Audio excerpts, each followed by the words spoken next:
ba ako?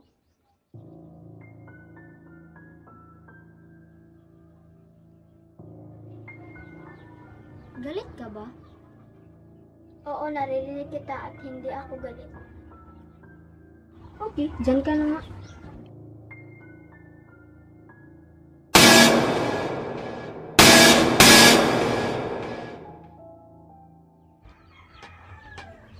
Girls, ba't parang may kakaiba kay Jaya? O talaga? Hindi mo ba alam? Matagal na kayang ganyan si Jaya. Baka may problema siya kaya malalim ang kanyang inisip.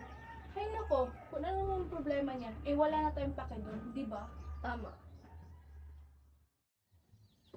Teka nga, bakit nawala yung cellphone ko? May kumuha ba dito sa cellphone ko? Aba, ewan ko, ba't di mo itanong kay Tin? Tin! Nasaan ang cellphone ko? Ha? Hindi ko alam. Ba't sa akin ka nagtatanong? Itanong mo kaya kay Jaya. Kung wala sa inyo yung cellphone ko, ibig sabihin nandun ka, Jaya. Nasaan ba yun si Jaya? Oo nga, nasan ba yun? Ako ba yung hinahanap niyo? Ikaw, Jaya. Ibalik mo na yung cellphone ko. Bingi pa to si Jaya? Jaya, ibalik mo na nga lang yung cellphone ni Ashley. Ano ba? Sumuot ka nga. Ibalik mo na yung cellphone ko. Magnanakaw.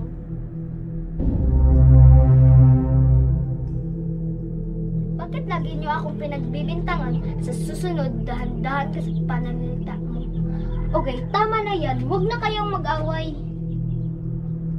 Tayong tatlo, sa susunod matuto kang magtanong. You okay, Ash? Nakita niyo yun? Ang lakas ng loob niya pag silatan ako ng ganyan. Sino ba siya? Huwag mo na yung pansinin, hanapin na lang natin yung cellphone.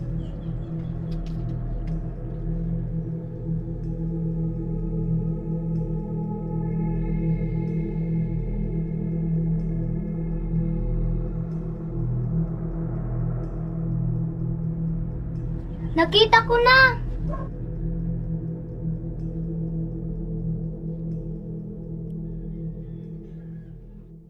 Ba't kayo nandito?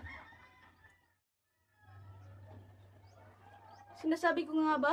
Ikaw ang kumuha ng cellphone ko? Ano? Sumagot ka. Yung cellphone ko nasa loob ng kwarto mo. Hindi nga ako kumuha niyan. Bakit ayaw niyo ako paniniwalaan? Bakit mo kasi kinuha yung cellphone ni Ashley? Hindi ko alam! Sinungaling ka. Tama na nga.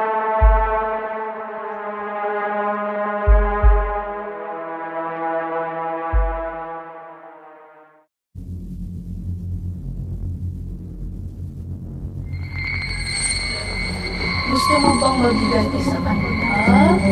Sino ka? Kawawa ka naman. Sino ka nga? Iiwan ka na ng mga kaibigan ko.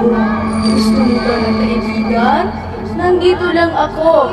Gusto kitang tulungan.